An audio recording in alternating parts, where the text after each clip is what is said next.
My experience happened in the early fall of 2011. It was warm that year, and this happened right before Halloween. I was out walking at Douglas County Park with my boyfriend, and his friend and my youngest son, who was only 3 at the time. We walked back, past the cornfield, and worked our way to the bridge that crossed a creek just before you hit the heavy wooded area. I was tossing leaves in the creek on one side of the bridge, and Ethan would run to the other side to look for it floating downstream. I heard a series of loud knocks from the woods. I looked at my friends, and they heard it too. It was suggested that it was probably just other people out walking, so I shrugged it off. We began to walk back towards our car, because it was beginning to get dark. I heard a loud scream just then. It was nothing that I had ever heard before. Too clear to be human, and too loud for a coyote. It did give me the creeps. My friends acted as if it was nothing, and we kept on walking. A few minutes later, I heard a loud scream again, only this time it was much closer. At that point, I picked up my son, looked behind me, and all I could see was tall grass. Nothing there. My friends even made a joke about it being a Bigfoot, and we worked our way back to the car. I have never in my life heard a yell like that before, and could not point it to any animal that I know of. For the record, it sounded nothing like the screams on the show Finding Bigfoot. It was loud, higher pitched, almost like a female scream, except without any strain to it. I believe that what I heard was indeed a Sasquatch.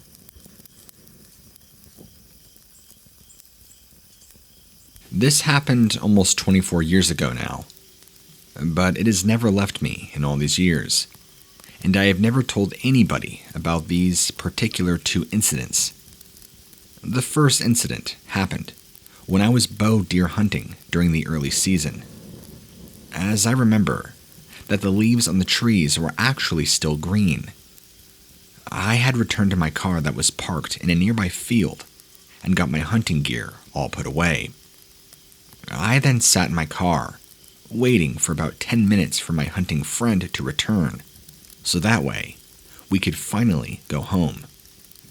When he did not return, he did return after the incident. I got out of my car and walked down close to the edge of the woods, maybe about 10 feet or so from the edge of the woods. Shortly thereafter, I heard something coming from my left, just inside the wood's edge. It was making a lot of noise as it was walking through. I thought this was my friend coming back, but then I thought that this was very odd for my friend, since he was really quiet in the woods, as the walker was about right in front of me. I called out my hunting friend's name, to which I just received a rather loud guttural growl. But whatever the walker was, it did not break stride. It just kept right on walking rather loudly, away from me, going parallel with the edge of the field just inside the wood's edge.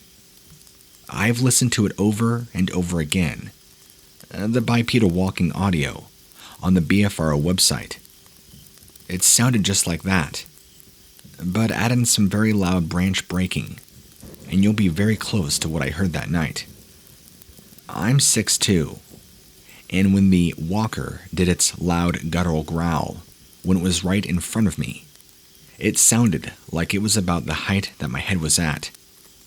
I would estimate that the place in the field I was standing at was about 2 feet higher than in the woods where the walker was at. The second incident that took place happened in the same location, roughly 200 yards from where the first incident happened about a week or so earlier. Both times I had been hunting from the ground. The hunting friend that was with me from the earlier time was also there, along with my sister's boyfriend. We split up with about 3 hours of hunting time left. It was pretty quiet for about the first hour. But then things began to change. I heard all sorts of noises, and I can't quite explain nor identify that happened in front of me from about my 10 o'clock position to roughly my 2 o'clock. I did see what appeared to be something walking into the thicker portion of the woods. This looked like the arms and legs of something going from the more open part of the woods to the more thicker part, and was about 40 yards away from my location. After seeing the arms and legs of whatever the things were, the tops of the smaller trees began swaying violently back and forth. This went on and off for about a half hour to 45 minutes. What really scared me was when the rocks began to be thrown in my direction. The size started out as about a golf ball size, and by the time that I turned tail, the size was about softball size. I would describe the color of what I saw of the arms and legs to be about a rather dark red to almost black, and that about wraps up both incidents.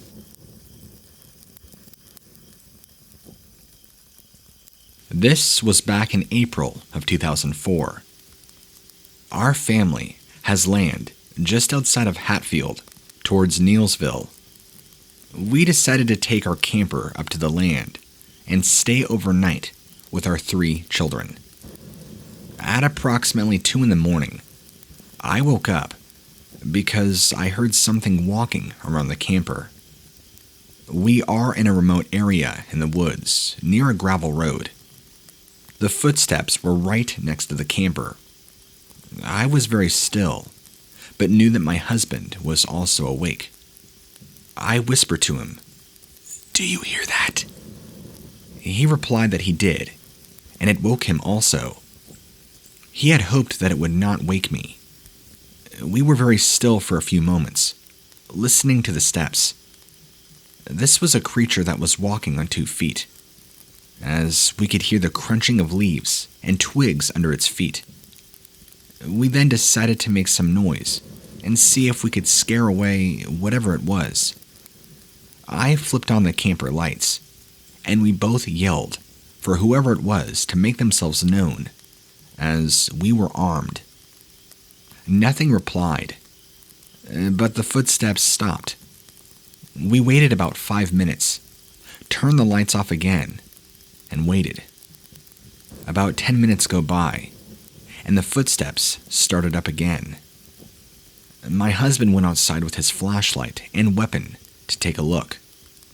Keep in mind, it is a really dark night, and we are set in the woods away from anyone who might be able to hear us if we needed help.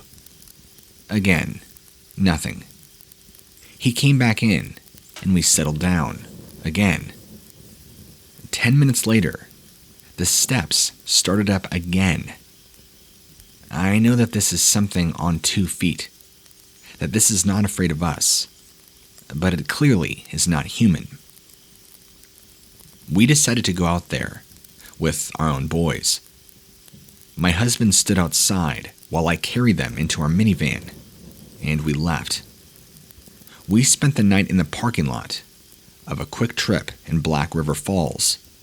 In the morning time, we went back to break the camper down and look around for traces of anything unusual because of the heavy leaf and pine needles covering the ground. We were unable to find any footprints. We looked at the camper, trying to determine if something was rubbing on it to make the sound.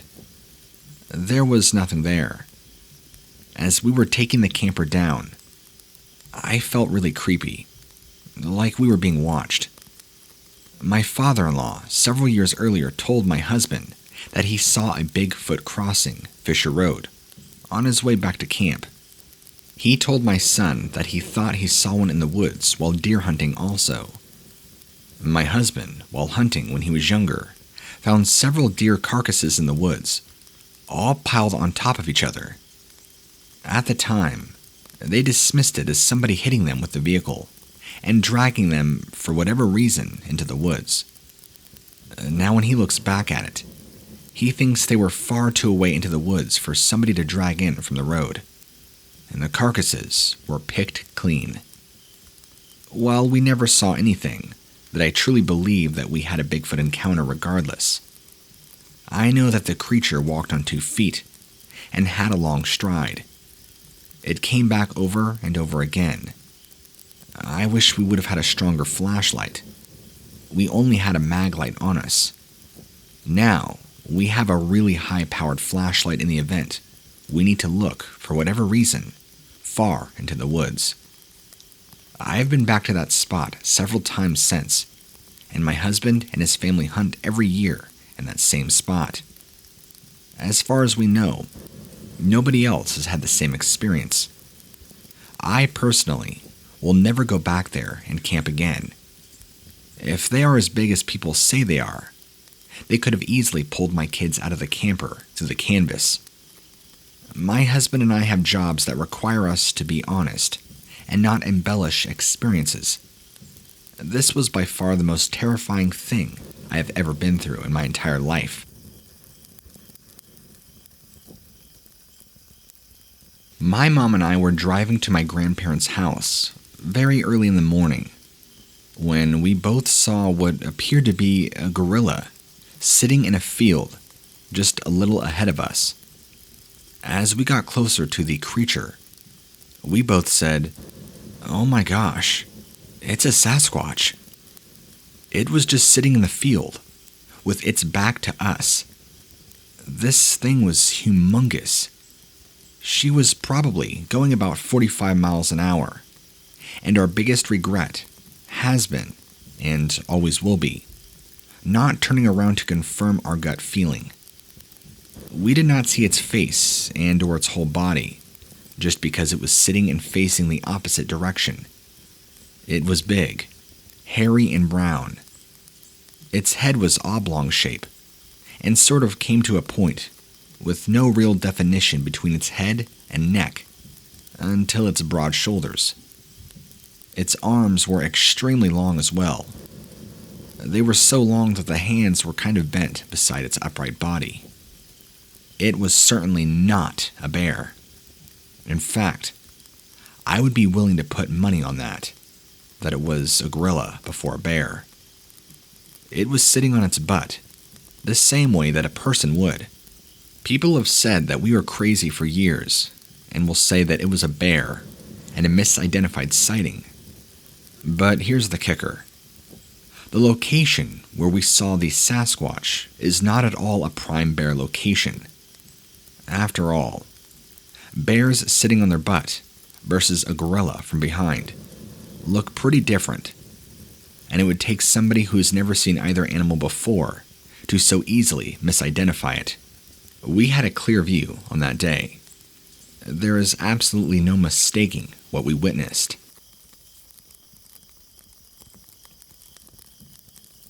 My encounter takes me back while I was in college. This would have been in 1978, when I was in Ashland, Wisconsin. While bow hunting with a friend, deep in the wilderness, I took to sitting high in a tree, overlooking thick briars. Out of the still and silence of the wilderness, an animal, unknown to me, came barreling through the thickest vegetation imaginable. It was thrashing about and shrieking at the highest pitch possible. I was simply frightened to death and could only stand to try to see it. I could not see it, but did see the brush being shaken. Again, the shrill sound of its voice filling the air. It was awesome to hear. Scary, but awesome.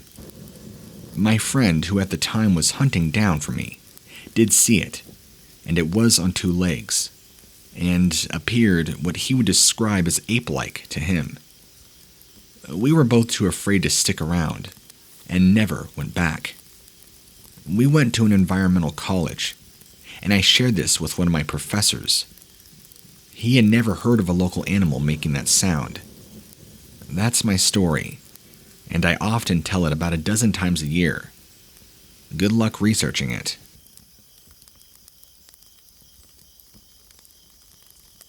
This particular incident happened a long, long time ago, and I never told too many people about it.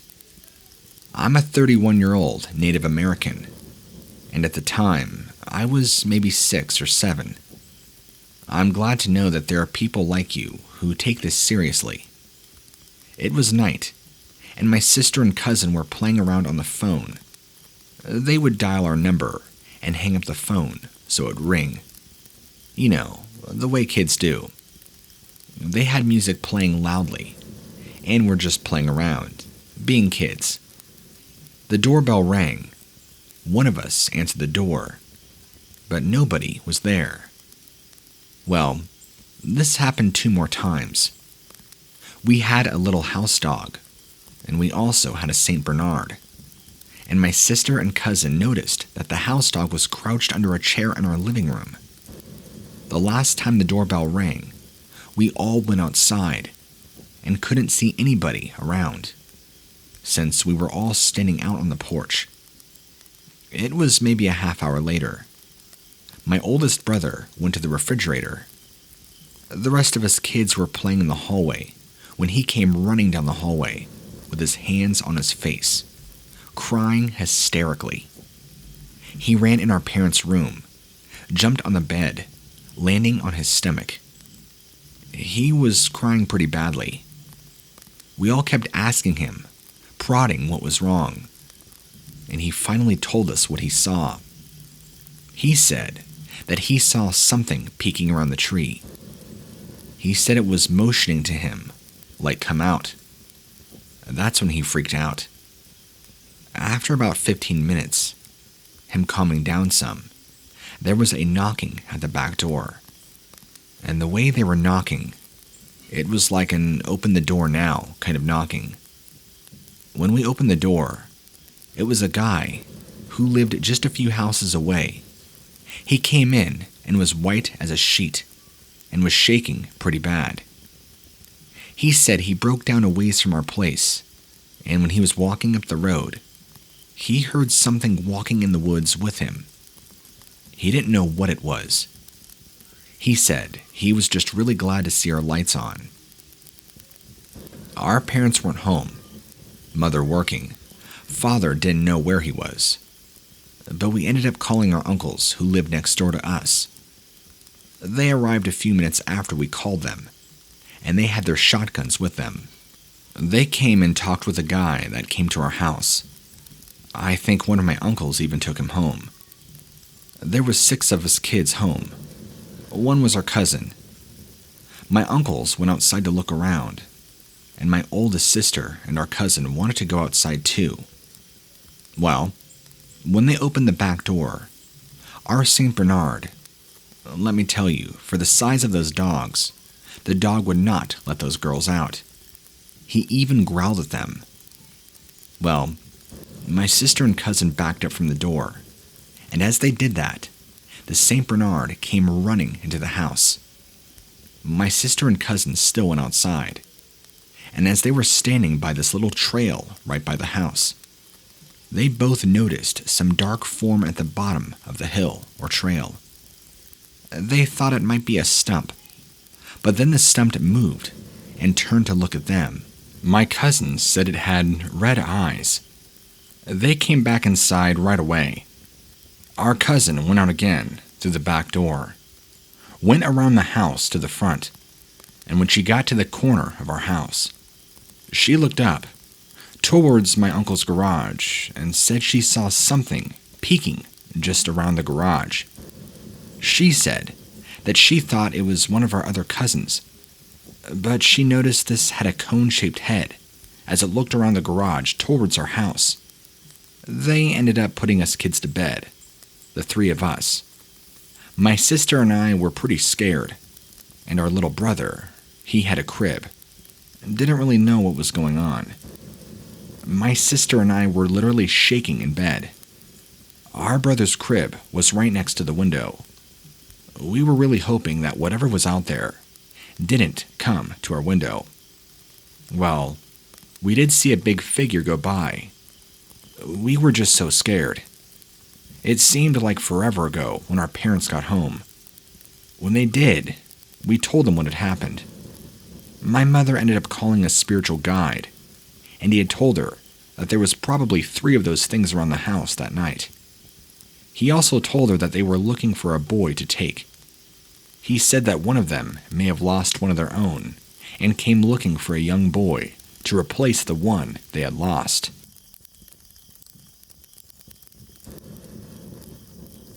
I had spent the summer with my sister and her family.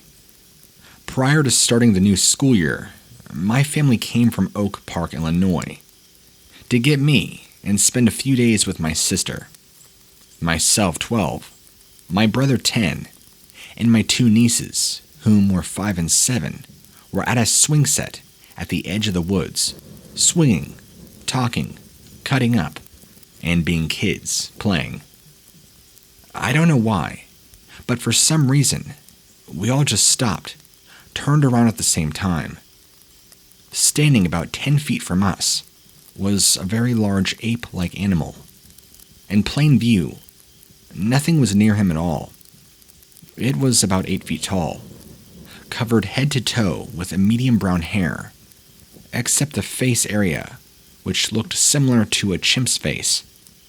It had a widow's peak at the hairline and very black eyes. Very muscular, about 2 foot thick, from back to chest, and very long arms. At this young age, I had never even heard of Bigfoot.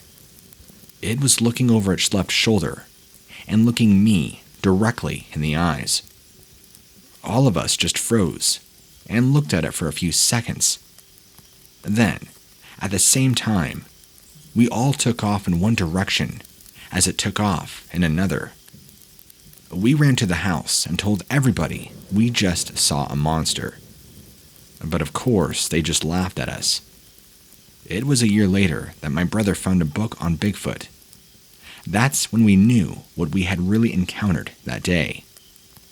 In many days I have wondered how something like that, something that big, could have gotten that close to us, and whatever it was intending to do. Although it was not aggressive, and its reaction was the same as ours, to run, we didn't go outside much after that, especially knowing that thing was wandering around.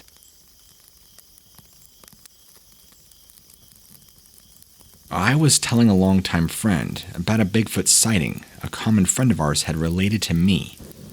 He said, "You know, I saw something several years ago." He went on to say that he was fishing on the Sioux River near Big Rock in Bayfield County, as he had for nearly 20 years now. He was upstream, where the river crosses Big Rock Road. He was walking along the bank, and on the way back, focusing on his footing as he had chest waders and carried his rod. He looked up as a black animal, 3 to 4 feet tall, on the next bend in the river, roughly 70 feet ahead of him, seemed to do the same at the same time. He watched it as it immediately launched itself away from him, arms outstretched, and a blur. It moved so fast. It cut into the water at least 10 feet into the river, made a splash, and then disappeared underneath the water. He watched and waited at least 3 minutes for it to surface, but it never did. He thought about going to the sandbar that it was originally on, just to check for tracks, but would have had to back travel several bends in the river, cross, and then bushwhack all the way on the opposite side. He was already sweating and decided to just walk on out to the car. He said, "I can just kick myself for not going back to check." But, in hindsight, maybe it was better he didn't. Also, back in 1976, at the time I was with 3 college friends at the intersection of 236 and 241, maybe 6 or so miles as the crow flies. Stopped the car to get out for a break, and heard a very non-human, high-volume, single scream come from the right out of the woods.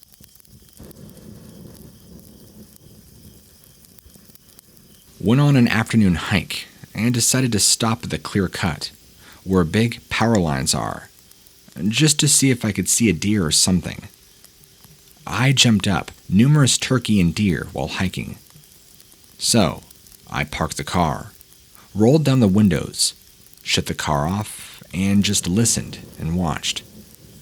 Not even 10 minutes go by, and this large black thing just starts walking across the open, all the way to the other side. I get out of the car to get a closer look to see it. As soon as I do, it sees me, then steps into the tree line. I hurried back to my car and watched from the cab. I called an individual on the phone with them while I'm still watching it. At first, before I began recording, I noticed it, and for a second, I thought a hiker, maybe a hunter. But its posture and how it moved did not look right. To me, it looked hunched over, like its shoulders were rolled forward. I showed a buddy, and he agrees with me. So, I don't know. I found a dismantled deer very close by. The head was missing, and the front legs were ripped off. In fact, there was a document sighting on the BFRO, about 1 mile or so from this location. I have a video of the subject and photos of the deer. I was very close to the Shoal River, thick tie-dye swamp very close by.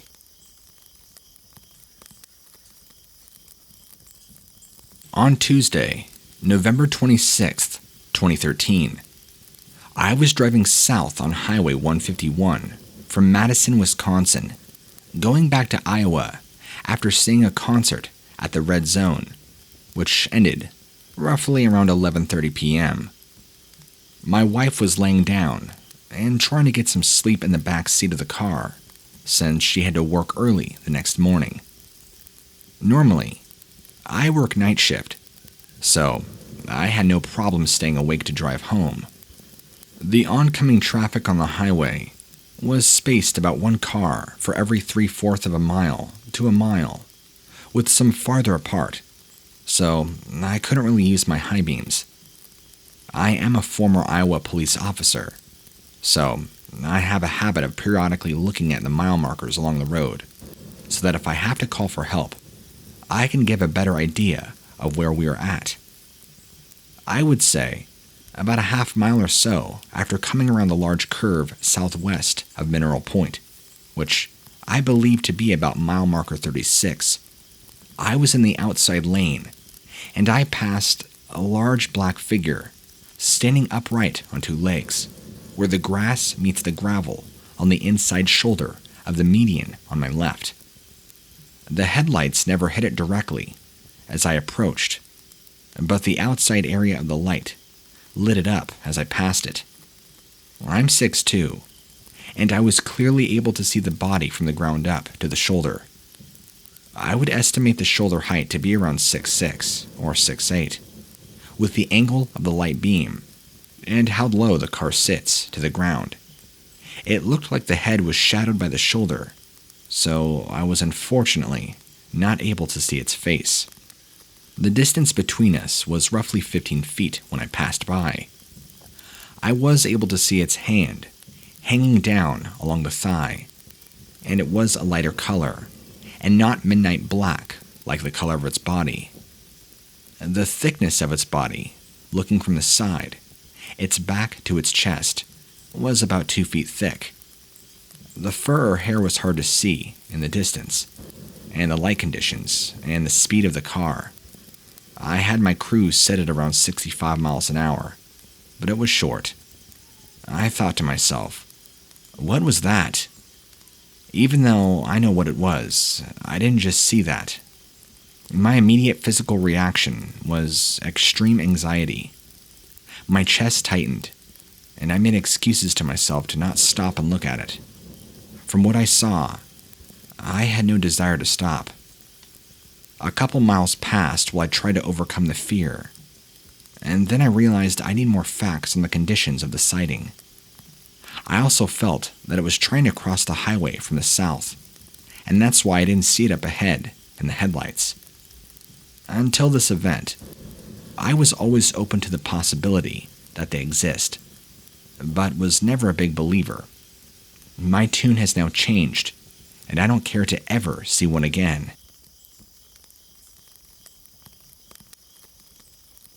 It was in the late evening time, and I just let the dog outside to do her thing before bedtime. She immediately started barking, constantly with alarm. I went outside, and my horses were all lined up, staring down the roadway. That's when I heard this weird noise. It was very loud, kind of a cross between a scream and a growl. It did several times. I went in the house to get my husband to come out and hear it. He came right, but the noise had just stopped. He, however, did see how alert and nervous the horses were, and how the dog was scared and barking. We stayed outside quite a while, but heard nothing more. Several days later, also in the evening, I took the ATV to go close my gate at the end of my driveway, which is about 3/4 a mile away. As I went around the curve, I seen a large, widespread pair of eyes. I slowed, but did not stop. I continued down the hill, and I could feel the hair go up on the back of my neck. Of course I had to go back up. I seen nothing on the way up.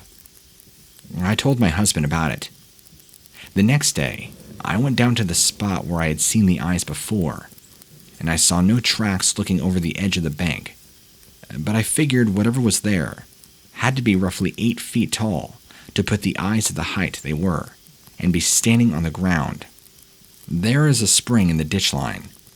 The bank is very steep, and I choose to not go down to investigate. I went to the BFRO to check if there were any reports for Iowa County and Wisconsin. At the time, there was one near Dodgeville, roughly 30 miles away. I have thought of this several times in the past year. I've only had 2 other people that have been on my farm in the woods, and that they have said they've heard something like nothing they have ever heard before out there. I did not share my story with either of them, but I told them that they weren't the only ones to hear something. Tonight, I was watching the Bigfoot show, and I thought I would get on your website and check things out again. Well, guess what? I know exactly where a witness lives, and it's probably 5 miles away from me. I never heard anything about it until I read it.